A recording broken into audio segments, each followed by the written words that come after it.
तो martial master के पिछले एपिसोड में हमने देखा कि मास्टर C2 वहां पर क्वेंचैन के साथ जो भी कुछ हुआ उस बारे में जानकर बहुत ही ज्यादा गुस्सा होते हैं। और अब वह वहां पर खड़े सभी लोगों को वार्निंग देते हुए बोलते हैं, अगर इस जगह पर किसी ने भी मेरे 5 प्रिजन के डिसाइपल्स को टच भी करने की कोशिश की तो मैं उसे एक कुत्ते की मौत मारूंगा। यह बोलते हुए वह गुस्से में वहां से चले जाते हैं। अब मास्टर C2 की वार्निंग को सुनकर लीन फैमिली का एल्डर भी काफी ज्यादा डर चुका होता है। दूसरी ओर वहां पर खड़े सभी लोग आपस में बात करने लगते हैं कि अगर आज से 6 महीने के बाद गुयू वर्ल्ड के सेकंड लेवल पर क्वेंचैन मास्टर C2 को जिंदा नहीं मिला तो वह लिनयी को जिंदा नहीं छोड़ेंगे। और अगर लिनयी यहाँ पर मास्टर C2 के हाथों बच भी जाता है तो भी उसके लीन फैमिली के एल्डर्स उसे जिंदा नहीं छोड़ेंगे, क्योंकि उसकी वजह से उसके लीन फैमिली के एक बहुत ही ज्यादा पावरफुल मास्टर मारे गए। यह सब सुनकर लिनयी काफी ज्यादा डर चुका होता है और अब वह अपने बगल में खड़े लिंग को गुस्से में देखने लगता है, क्योंकि लिंग ने ही उसे क्वेंचैन के खिलाफ भड़काया था। अब लिनयी को गुस्से में देखकर लिंग उससे नजरें चुराते हुए वहां से थोड़ी दूरी पर जाकर बैठकर कल्टीवेशन करने लगता है। दूसरी ओर येमो क्वेंचैन के लिए परेशान हो रहा होता है, तभी यांडान बोलता है, तुम्हें परेशान होने की कोई जरूरत नहीं, क्वेंचैन बहुत ही ज्यादा पावरफुल पर्सन है तो वह उस जगह पर जरूर ठीक होगा। तो हम दोनों को यहाँ पर अपनी कल्टीवेशन पर ध्यान देना होगा, जिससे हम दोनों इतने ज्यादा पावरफुल बन सके कि सेकंड लेवल में मौजूद किसी भी खतरे का सामना कर सके, क्योंकि सेकंड लेवल में पहुंचकर हमें ही क्वेंचैन को वहां पर ढूंढना होगा।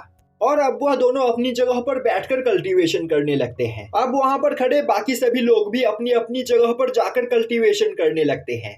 और अब सीन शिफ्ट होता है और हमें दिखाया जाता है कि होली टेम्पल ऑफ स्पेस ट्रिब्यूल में बैठा क्वेंचैन कल्टीवेशन कर रहा होता है। और अब तक वह वहां पर काफी ज्यादा मात्रा में स्पेस एनर्जी को अपनी बॉडी के अंदर एब्जॉर्ब कर चुका होता है, पर इसके बावजूद वह अब तक ब्रेक थ्रू नहीं कर पाया होता है, जो देखते ही वह अपने द्वारा बनाए गए स्पेस वेपन्स को बाहर निकालते हुए उन दोनों स्पेस वेपन्स के अंदर स्पेस एनर्जी को स्टोर करते हुए उन्हें रिफाइन करने की कोशिश करने लगता है। अब देखते ही देखते उस जगह पर कई हफ्ते बीत जाते हैं, पर अब तक क्वेंचैन वहां पर ब्रेक थ्रू नहीं कर पाया होता है। तभी उसके सामने एक काफी खतरनाक एनर्जी ब्लास्ट होता है, जिस वजह से वहां पर एक स्पेस फ्रैगमेंट का निर्माण होता है।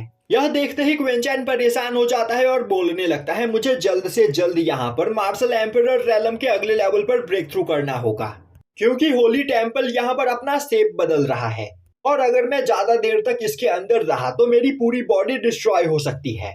यह बोलते हुए वह काफी तेजी से और भी ज्यादा मात्रा में स्पेस एनर्जी को अपनी बॉडी के अंदर एब्जॉर्ब करने लगता है। और अब वहां पर कुछ और हफ्ते बीत जाते हैं और अब फाइनली क्वेंचैन अपने स्पेस वेपन्स को रिफाइन करते हुए अपनी स्पेस बॉडी को कंडेंस करने में कामयाब हो जाता है, पर इसके बावजूद वह वहां पर ब्रेक थ्रू नहीं कर पाता है। तभी क्वेंचैन देखता है कि होली टेम्पल के ऊपर एक हेवनली क्लाइमेटी का निर्माण हो रहा होता है, जिसे देखते ही वह परेशान होते हुए बोलने लगता है, टाइम आ गया है होली टेम्पल के शेप बदलने का, और अगर मैं और थोड़ी देर तक यहाँ पर रुका तो मैं जलकर राख हो जाऊंगा, तो मुझे यहाँ से जल्द निकलना होगा। पर तभी क्वेंचैन नोटिस करता है कि होली टेम्पल के ऊपर बनी हेवनली क्लाइमेटी कोई नॉर्मल हेवनली क्लाइमेटी नहीं, बल्कि 36th पाथ ऑफ थंडर, एक डिवाइन पनिशमेंट होता है।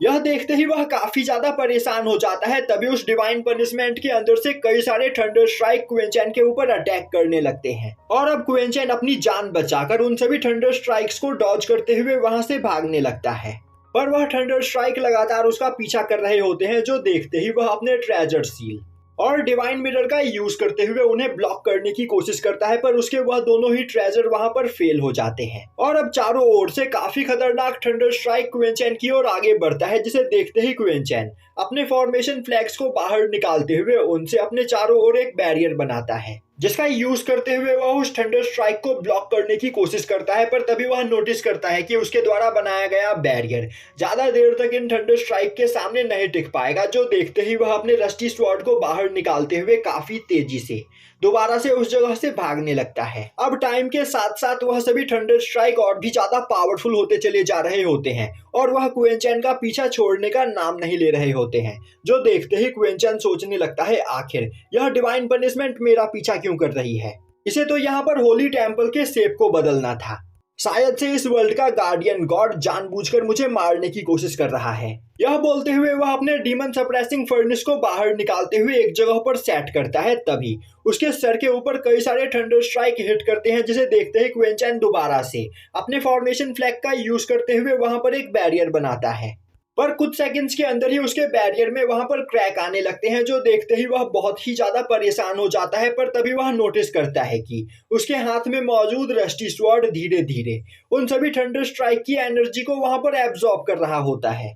यह देखते ही क्वेन चैन अपने रस्टी स्वॉर्ड को आगे करता है, जिससे टकराते ही वह सभी थंडर स्ट्राइक रिफ्लेक्ट हो जाते हैं और अब वह रस्टी स्वॉर्ड काफी तेजी से क्वेन चैन की ओर आ रही सभी थंडर स्ट्राइक को अपने अंदर एब्जॉर्ब करने लगती है। पर यह करने के लिए क्वेन चैन को वहां पर काफी ज्यादा स्ट्रगल करना पड़ रहा होता है, जो देखते ही डीमन सप्रेसिंग फर्नेस के अंदर बैठा हसलमैन बोलता है, मास्टर आखिर इस जगह पर चल क्या रहा है? यह तो 36 थंडर ट्रिब्यूशन है। आप इसका सामना करने की कोशिश क्यों कर रहे हो? अगर आप यहाँ से नहीं भागे तो मारे जाओगे।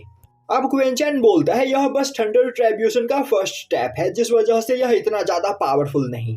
पर जल्द ही यहाँ पर थंडर ट्रिब्यूशन का सेकंड स्टेप स्टार्ट हो जाएगा, जिसका बस एक थंडर स्ट्राइक मुझे जलाकर राख कर सकता है और मैं चाहे कितना भी यहाँ से बचकर क्यों ना भाग लूं, मैं इस थंडर ट्रिब्यूशन से अपना पीछा नहीं छुड़ा सकता हूँ। इसीलिए मुझे जल्द से जल्द यहाँ पर ब्रेक थ्रू करना होगा, जिससे मैं इन सभी थंडर स्ट्राइक को सरवाइव कर सकूं। और अब क्वेन चैन काफी तेजी से रस्टी स्वॉर्ड का यूज करते हुए उन सभी थंडर एनर्जी को अपनी बॉडी के अंदर एब्जॉर्ब करने लगता है।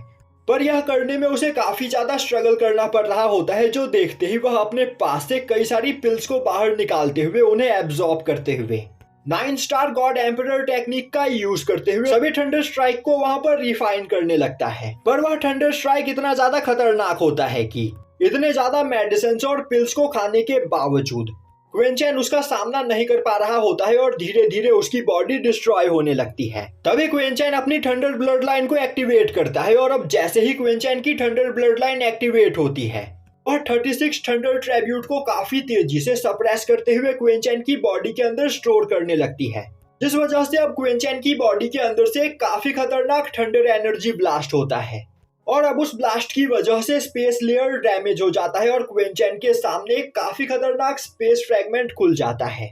अब वहां से थोड़ी दूरी पर मौजूद कुछ लोग उस ब्लास्ट को देखते हुए बोलते हैं, आखिर यह किस तरह की लाइटनिंग एनर्जी है? आज से पहले हमने इतनी खतरनाक एनर्जी कभी नहीं देखी। शायद से इस जगह पर कोई बहुत ही ज्यादा पावरफुल पर्सन ब्रेक थ्रू करने की कोशिश कर रहा है। दूसरी ओर क्वेन चैन की बॉडी के अंदर से काफी खतरनाक एनर्जी रिलीज हो रही होती है और यहीं पर यह एपिसोड खत्म हो जाता है।